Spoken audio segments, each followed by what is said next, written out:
네, 오해 쟁점 이어가겠습니다. 이게 무슨 장이야 싶은 생각입니다. 사실 여러분 오늘 들은 생각은 요즘 월초 흐름이 확실히 다르다라는 겁니다. 지난 그 8월 1일과 9월 1일 때마다 쿵쿵 눌러앉게 했는데 확실히 상승 쪽으로 가닥을 잡으니 월초가 나쁘지가 않네요. 이러한 시작점으로 월봉은 양봉이 만들어질까요? 두 분과 더 자세한 이야기 나눠보겠습니다. 주식명가 MTNW 김대준 어드바이저 모셨고요. KB증권 프라임클럽 박건희 차장 함께 하시죠. 두 분 어서 오세요. 네, 안녕하십니까. 네, 반갑습니다. 네, 이런 시장을 함께하고 있습니다. 네. 오늘도 한 이야기 잘 귀담아 들어보겠습니다. 사전에 긍정과 부정 의견을 받아봤습니다. 곳곳에 긍정 불이 좀 켜져 있는 곳이 있네요. 의견이 달리 펼쳐지고 있는 쪽이 있는데요. 그 가운데 반도체부터 얘기 나눠보겠습니다. 특히 오늘은 유리기판 쪽까지 삼성전기발 이슈가 있었기 때문에 흐름 가져가고 있는데요. 보겠습니다. 자, 먼저 박건희 사장님께 의견 여쭐게요. 자, 삼성전자, SK하이닉스 이게 진짜 내가 알고 있는 가격대가 맞아? 자고 일어났더니 11과 60이 떠 있네요. 네, 맞습니다. 강세장에 순응한다라는 것은 지금 반도체를 계속해서 가져가야 한다. 그럼 이 자리에서도 살 수 있는 것인가에 대한 포인트로 잡아봐야 될 것 같아요. 네, 최소한 2026년도 좀 확장이 되면 7년도까지 보셔야 되지 않을까 이런 생각이 들고 있습니다. 자, 10월 달이죠. 반도체 수출 잠정치가 나왔죠. 이걸 보게 되면은 전체적으로 다 좋기는 한데 QNQ, YOY로 지금 성장을 하는 거는 D램 쪽인 거죠. 그러니까 저희는 키포인트가 D램으로 맞춰져야 되고요. 그러면 D램에서 좀 스토리를 그려보자고요. 한 개 한 개 들어가서.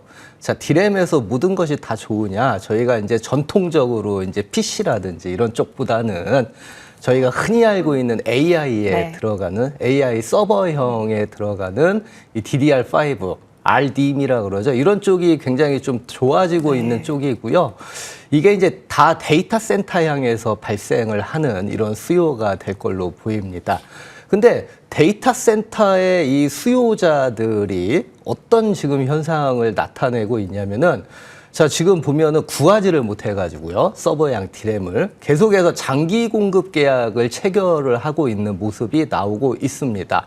장기 공급 계약을 체결을 하다 보니까 저희 메모리 공급 업체들도 계속해서 캐파 확장이라는 거 하죠.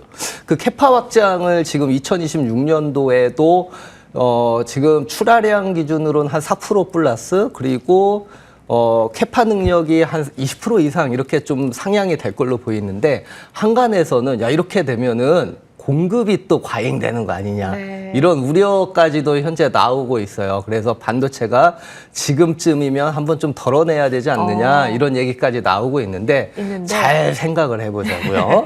자, 저희가 이제 장기 공급 계약을 이 데이터 센터 그 업체들이 체결을 하고 있다는 거는 무엇을 의미를 하는 거냐면은 자, 저희가 캐파를 확대를 할 때에는 상대방이 수요가 없다면은 캐파 확장을 안 합니다. 공급 조절을 들어가죠. 근데 이렇게 장기 공급 계약까지 체결을 하면서까지 캐파를 확장을 한다는 거는 그만큼 뭘 나타내는 거다. 이 면에서는 자, 쇼티지를 나타낸다는 거하고 똑같은 얘기이기 때문에 단순하게 저희가 캐파 확장 그리고 공급 확장이라는 이러한 또 근고가잉 으로 반도체가 꺾이는 거 아니냐까지 생각을 하는 거는 그냥 말 그대로 겉으로 표면상으로만 드러나 있는 우려일 거고요. 자, 그게 아니고 거꾸로 그만큼 쇼티지라는 거를 생각을 좀 하실 필요가 있다. 이렇게 좀 보셔야 되고요. 자, 이런 것들이 향후 실적으로 계속해서 잡히게 될 것인데요. 그 실적이 아직까지도 주가 측면에서 저는 크게 반영이 안 됐다고 생각을 하고 있습니다. 그 기대감 때문에 오르는 것일 뿐이죠.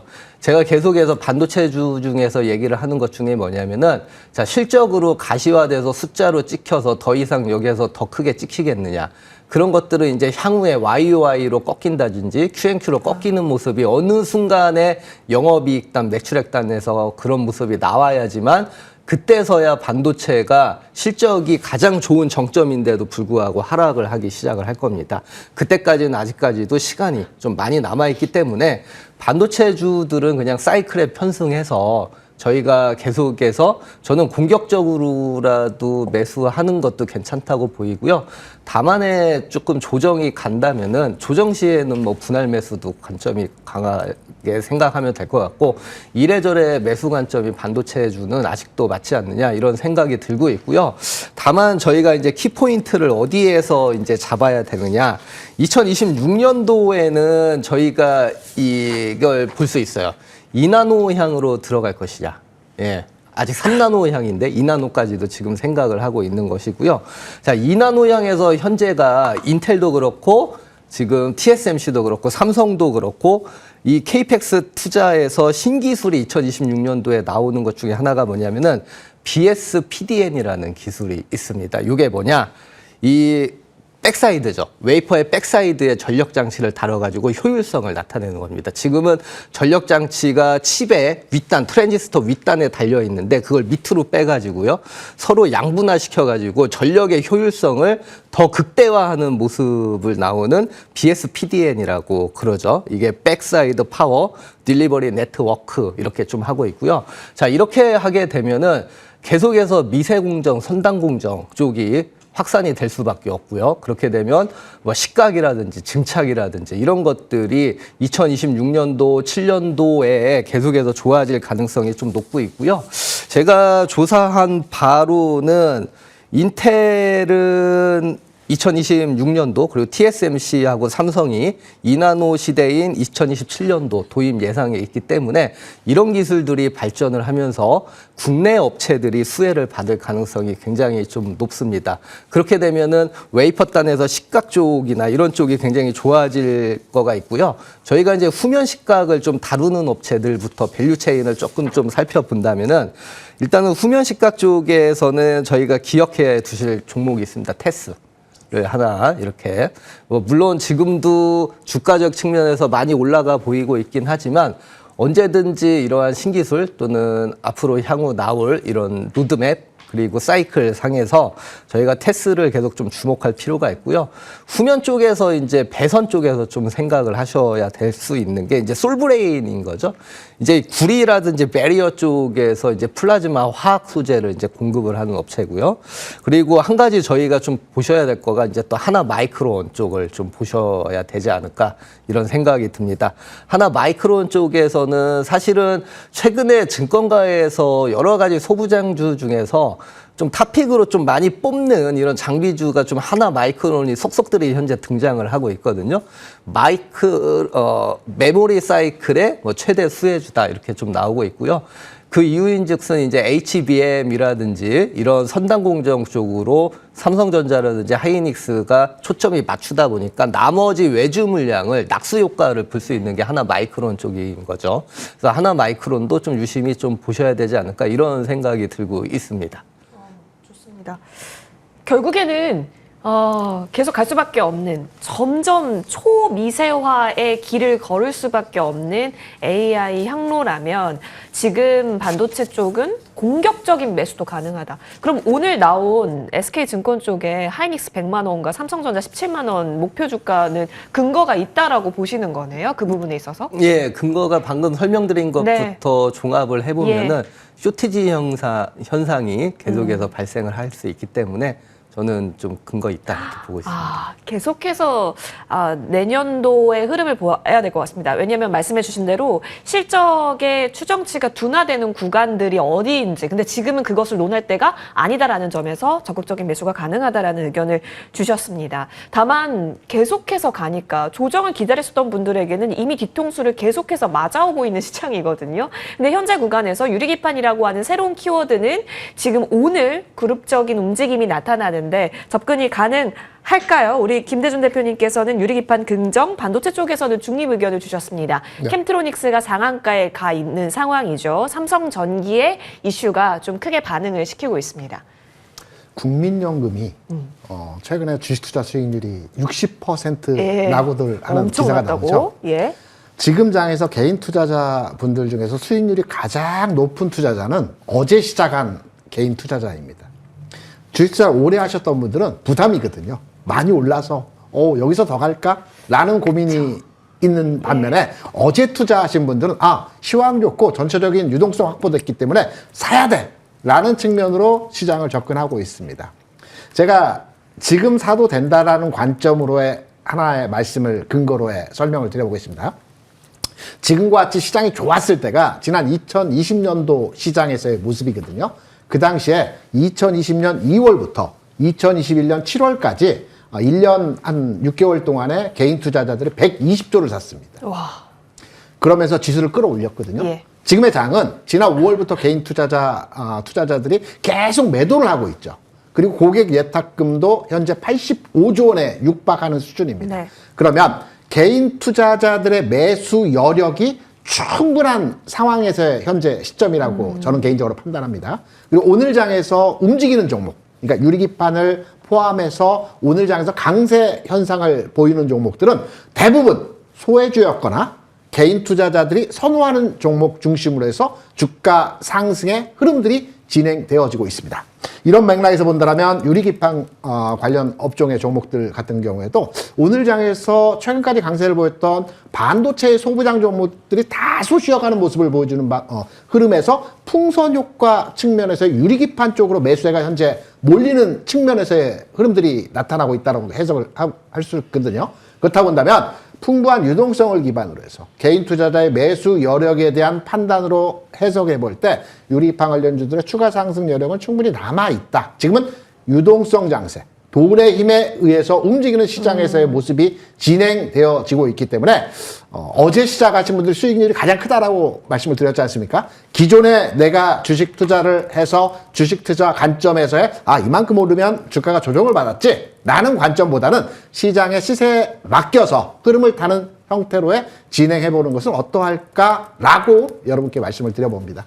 유동성 장대에 열심히 해야 한다를 요즘 알려지고 있는데, 그러면 사실 유리기판 내에서는 그때그때마다 대표 종목들이 있었습니다. 그렇죠. 물론 그 대표 종목 중에 하나가 뭐 피롭틱스, SKC 있는데 오늘은 또 캠트로닉스까지 상한가에 갔기 때문에 여기서의 압축은 어떤 기준으로 주십니까? 대형주 내에서는 SKC고요. 그다음에 캠트로닉스와 피롭틱스가 서로 왔다 갔다 하는 형태 시세 흐름을 보여주고 있어요. 내일 로봇주에서도 그 비슷한 형태에서의 모습들이 보여주는데 내일 정도가 되면 또 다른 형태에서의 순환 흐름들이 계속 만들어지는 모습에서의 주가 움직임의 지금 장에서의 성격의 모습이기 때문에 저는 유리기판 내에서 투자 관점으로 접근을 해보신다라고 한다면 오늘 장에서 다소 상승률이 다른 여타의 큰 종목 대비해서 움직이지 않았던 종목 내에서의 흐름으로 내일 장을 겨냥해서 투자의 목적으로 진행해 보시는 건 어떠할까 이렇게 생각을 합니다.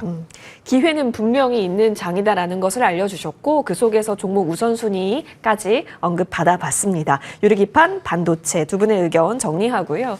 자, 이어서 저희는 같은 결로 볼 수 있을 것 같은데요. 전력 전선으로 보겠습니다. 중립과 긍정 의견으로 현재 달리 의견이 나오고 있는데요. 전력 설비는 오늘도 강합니다. 저는 오늘 효성중공업에 또다시 입을 벌리게 할 수 있구나를 알게 하고 있습니다. 사실 여러분도 그 깐부 회동 이후에 뉴스 접하셨겠지만 엔비디아가 향후 한국에 5년간 GPU 26만 장 공급한다라는 이슈 있죠. 근데 이거를 이만큼 굴리려면 전력이 얼마만큼 필요한 거야? 이 생각과 연결이 될 수 있었고 최근에 실적 발표 이후에 계속해서 그 이익 추정이 잘 나오고 있는 쪽 당연히 갈 수밖에 없다라는 걸 알려주고 있습니다. 반도체와 함께 결을 간다라고 생각해야 될지가 궁금한데요, 차장님.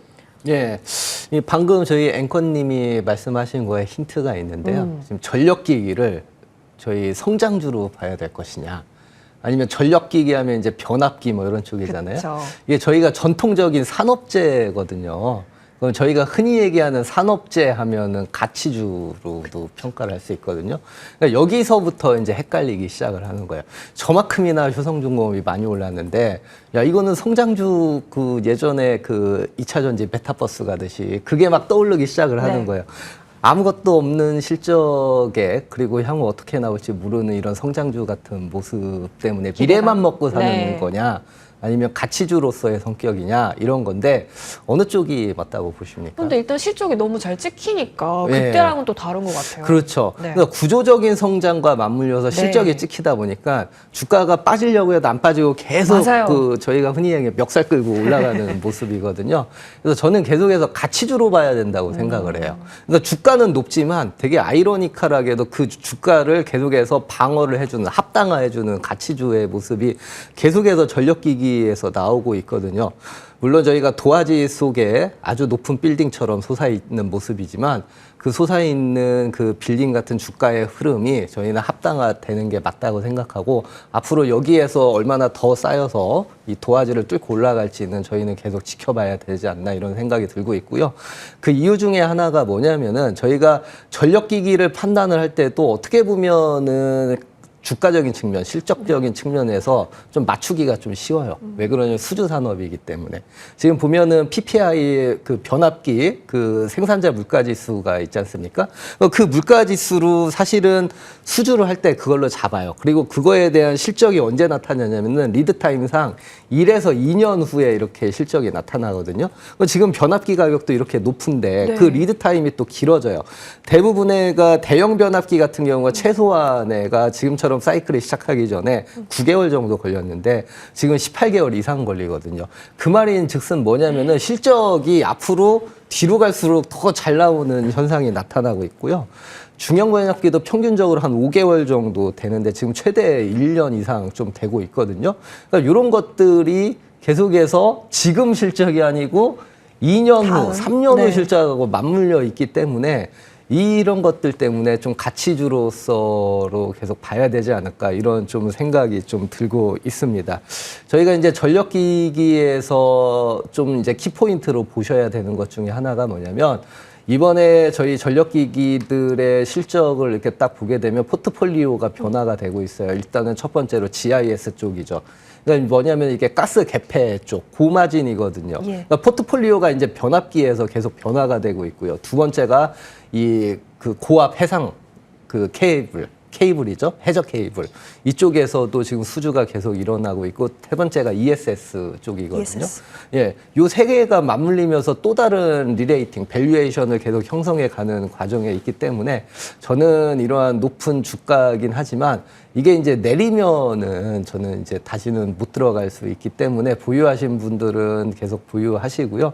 솔직히 신규로 매수하시려고 하시는 분들도 저는 조금 조정할 것도 감안해서 눈 딱 감고 매수하는 전략도 사실 제가 되게 좀 공격적인 마인드긴 하지만 이 구조적인 성장 앞에서는 어쩔 수 없다 이렇게 좀 말씀을 좀 드리고 싶습니다.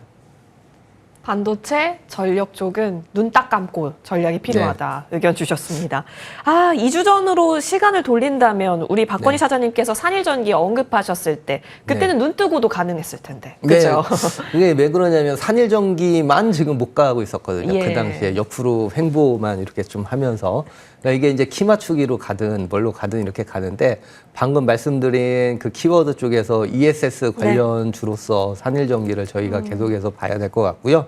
이 트렌드가 계속해서 요새 이제 또 신재생 쪽에 가고 있는데 저희가 2026년도에 미국의 전력 산업의 그 전망을 보게 되면 신재생하고 ESS 쪽하고 같이 병합을 해서 계속 전력을 맞아요. 키우려고 하는 게 계속 좀 크고 있거든요. 거기다가 이제 자가 발전이라든지 이런 것들이 맞물려 있기 때문에 ESS 시장의 성장성은 앞으로도 좀 계속 커져갈 거고 있기 때문에 국내 업체에서는 이 산일전기가 상대적으로 좀 저평가돼 있고 좀 네. 덜 오른 쪽이기 때문에 계속해서 좀 보셔도 보유? 되지 않을까 이런 생각이 들고 있습니다. 네, 언급 주셨던 산일전기는 계속해서 보유 의견 받아봅니다. SK하이닉스 61만 8천 원 터치 나오고 현재 구간 지나가고 있네요. 계속 봅시다. 근데 반도체, 뭐 전력 다 좋습니다. 근데 꺼지지 않는 쪽이 있습니다. 바로 로봇 섹터여가지고요. 저희 로봇 김대준 어드바이저께 긍정 의견 듣겠습니다. 사실 그간의 중립 의견을 주셨다가 긍정으로 또 변화되는 흐름이 나타났습니다. 엔비디아의 젠슨 황 CEO의 방한 이후에 좀 의견이 달라지신 걸까요? 오늘 T로보틱스 상한가 현재 안착 중이고요. 기존 강자 티즈도 중심을 잘 잡아주고 있습니다. 젠스랑의 이슈도 있겠지만 예. 개인의 매수 전환으로에 따른 성장 섹터의 강세로의 시각 변화가 좀 더 강한 이슈로의 전망으로 접근했다라고 생각이 되고 있고요. 로봇주 같은 경우는 특이점에 온 내용에서의 흐름으로 우리가 접근을 해야 될 것 같습니다. 기존의 로봇주의 상승이라고 한다면 몇몇의 로봇주에 국한된 흐름에서의 강세 모습을 많이 보여줬습니다. 하지만 최근 들어서 로봇주 내에서 우리가 전통적 로봇주, 뭐 레인보우라든가 두산 로보틱스 같은 종목들이 최근 흐름에서 시장에서의 전면에 나서는 흐름의 주가 움직임을 보여주고 있죠. 그래서 로봇주에 대한 전반의 흐름에 있어서의 그 확장성을 가지고 주가의 전개를 보여주고 있다는 측면에서 상당히 긍정적으로 평가를 하고 있고요. 다만 오늘 장에서의 시세 흐름에서의 분출 과정에서의 모습을 보게 된다면 단기적으로 오늘 장에서 대부분의 종목들이 10% 이상의 주가 상승을 만들어내고 있죠. 그렇다면 우리가 이제 주가 진입 시점에 대한 타이밍을 포착을 할 때 오늘 장은 지켜보시는, 이미 진입이 안 되어 있다라고 하신다면 오늘 장은 지켜보시는 관점으로의 접근이 가능하다라고 생각이 되고 있고, 내일 이후에 뭐 눌림목이라고 흔히 얘기하는데 우리 박건희 차장이 조금 전에 얘기해줬던 대로 하락을 기다리다 보면 영영 못 들어가는 경우가 있다라는 말씀을 해주셨는데, 이러한 과정의 부분도 일부 뭐 긍정적으로 판단되고 있지만 저는 지금 타이밍 대비해서 내일 이후에 흔들림의 과정, 흔들림이라고 한다면 종가상으로 꼭 마이너스를 보여준다기보다는 아침 장 초반이라든가 장중에 마이너스권 내에서의 흔들림을 만들어주는 주가의 경향성이 있기 때문에 이 흐름을 통해서 진입을 해보시는 것은 어떠할까 이렇게 판단합니다. 그러니까요. 옛날에는 기다렸다가 사야 수익이었는데 지금은 기다렸다 샀다가 못 살 수 있는 장이다라는 거, 컬러감이 바뀌었다라는 걸 빨리 인지를 해야 하는 구간입니다. 4200시대는. 자, 그러면 가장 최근에 언급 주셨던 로봇주가 하이젠 R&M인데요. 사실 감속기 대표 종목이기도 한데 오늘 올라가는 것들 보니까 두산이라든지 티로보라든지 이런 물류자동화 쪽에 있어서 조금 더 포인트를 짚어볼 수는 있을 것 같아요. 여기서 여전히 기존 관점으로 우리는 끌고 가도 될까요? 하이젠 R&M을 말씀드리는 주요한 포인트는 흑자 전환 가능성에 대해 실적 개선 기대감을 여러분께 말씀을 드렸었죠. 로보티지의 올해 주가 상승이 텐베거가 나왔던 흐름처럼 단기적인 이슈에서 주가가 상승 흐름을 만들어내는 경향들도 있겠지만 중장기적인 패턴에서의 접근을 해보게 된다면 역시 실적이 어느 정도 반영되는 가운데에서의 종목들이 좀 더 강한 흐름에서의 모습을 만들어내지 않을까 이렇게 판단합니다. 알겠습니다. 개인의 유동성, 이 힘에 힘입어 성장주 딴 로봇은 계속된 추가 움직임 기대를 해봅니다. 자, 이어서 저희는 탑픽으로 넘어가겠습니다. 박건희 사장님께서 그 추가 전략을 먼저 받겠습니다. 하나엔진 주셨는데요. 네. 사장님. 하나엔진도 강하네요. 보면은 조선주가 요새 조금은 좀 조용? 옆으로 횡보하고 있긴 네. 하지만 자, 실적의 시즌을 기다리자고요. 아직 본격적으로 실적이 반영이 안 됐고 2026년도 본격화되는 게 눈에 보이는 그때를 준비한다면 지금 계속 지속 보유를 이렇게 좀 말씀드리겠습니다. 네, 계속해서 지속 보유. 그리고 오늘의 탑픽은 반도체 영역에서 챙겨와 주셨습니다. 네. 사장님, 눈 네. 딱 감고 어떤 종목이에요? TLB를 한번 가보죠. 제가 앞에서 말씀드린 것처럼 서버 쪽, 서버 AI, 서버 D램 쪽, 그리고 무엇보다도 이제 첨단 선단 공정 쪽, 이 두 개를 다 아울릴 수 있는 것, 또는 거기에서 한 번 더 나가면 저희가 CXL 관련주를 얘기를 못 할 수가 없어요. 다 D램 얘기를 하고 있지 않습니까, 네. 현재? 예전에는 HBM, 그러니까 GPU 쪽하고 관련돼 있지만 이제 CPU, 서버 쪽에 들어가는 전통적인 D램 쪽을 얘기를 하고 있고요, 시장이. 그렇게 하다 보니까 ESSD, 저장 장치가 굉장히 중요하고요. 이런 것들을 좀 아울릴 수 있는 기판주가 이제 TLB가 국내에서 있을 걸로 보이고요. TLB가 주가가 이렇게 좀 높아 보이는 거는 사실입니다. 하지만 아까 말씀드렸듯이 아무래도 강한 게 계속 강한 거지 않느냐, 이런 컨셉을 저는 안고서 그 부담스러운 주가 어떻게 보면 레벨을 조금 안고서 한번 꼭 이렇게 한번 외쳐보겠습니다. 74,000원. 알겠습니다. 목표고 주가를 74,000원으로 잡아주신 거네요. 알겠습니다. TLB입니다. 흐름 보시면 좋을 것 같고요. 이어서 김대준 어드바이저의 탑픽으로 넘어가겠습니다. 오, 통신장비 나왔네요. KMW. 가격적으로 좀 부담스럽다고 생각하시는 분들 많이 계실 겁니다. 왜냐하면 최근에 13,000원대에서 계속 행보하다가 18,000원대로 한 30%가 주가 상승하면서 최근 버티고 있는 모습을 보여주고 있죠. 하지만 2년 전 주가 수준에서의 상황을 보게 되면 현재 수준에서의 주가 흐름입니다. 이건 무슨 말이냐면 최근 2년 동안 주가의 움직임 자체가 진행되지 않았다라는 측면으로서 또 우리가 해석을 해볼 수 있을 것이거든요. 주가 상승의 배경에는 여러 가지가 있습니다. 흑자 조정 가능성도 있고요. 미국의 그 주파수 경매에 대한 부분들도 있고요. 가장 핵심적인 것은 28년도부터 우리가 6세대 통신으로 바뀌는 과정에 있습니다. 과거에 통신업종, 특히 무선통신업종의 경우에는 세대가 바뀌는 과정에서 주가가 10배거 이상의 주가 상승들을 계속 만들어 줬다라는 점. 2010년, 2018년, 그리고 이번에 6세대 통신 업종의 변화에 따른 주가 상승도 노려볼 수 있는 위치이기 때문에 30% 주가가 바닥점에서 올라와 있긴 하지만 전체적으로 추가 상승 여력을 충분히 노려볼 수 있는 구간에서의 가격을 만들어내고 있다. 그래서 저는 단기적으로 본다면 1차 목표가는 한 2만 원 정도 보고 있고요. 저점, 손절 라인은 15,000원인데 왜 15,000원이냐면 여유 있게 한번 이 종목에 대해서는 접근을 해보자 라는 측면에서 손절과 목표 단가의 가격을 말씀드립니다. 여유 있는 종목으로 본다면 지금 현재 KMW가 하나의 선택지가 될 수 있겠습니다. 목표 주가는 2만 원까지는 잡고 보고 계시네요. 저희 한 종목 좀 더 추가 전략 받고 싶은 게 있습니다. 네. 저희 HLB로 여쭤보고 싶은데 사실 지난주 언급 주셨고 이 종목은 가장 조용했는데 가장 조용한 3만 원 구간대에서 이제 조금 올라오면서 4만 원, 5만 원대에 올라왔어요. 추가적으로 보유 가능할까요? 오늘 알테고젠 올라가고 네. 있죠. 반면에 오늘 장에서 HLB라든가 ABL 시스템 같은 ABL 바이오 같은 경우는 쉬고 있는 형태였습니다. 바이오 섹터 내에서 주가도 흐름에 있어서 먼저 가고 나중에 뒤따라가는 형태에서의 모습들을 보여주고 있는데요. HLB 같은 경우는 최근 주가가 일부분 상승하고 오늘 조정을 받고 있지만 여전하게 상승 트렌드 국면에서의 흐름들을 만들어내고 있다라고 판단되고 있기 때문에 오늘 장 3%, 4%의 조정이 나타나고 있지만 전혀 두려워할 필요 없다라는 측면에서 말씀을 드립니다. 두려워할 것 없다. 용기를 심어주시는 오늘 두 분의 메시지가 저희의 마음을 좀 자극하는데요. 한미약품 간단하게 좀 받고 싶습니다. 최근에 움직임이 굉장히 핫했거든요. 박건희 차장님. 계속된 보유일까요? 예, 그 경구제 네. 쪽에 이제 비부한약 치료제가 기회가 올 것으로 보이는데 왜 그러냐면은 이제 주사제죠. 대표적으로 저희가 위고비로 통하는 노보도디스크의 이제 특허 만료 시점이 인도, 캐나다 2026년도부터 이제 나오기 시작을 하고요.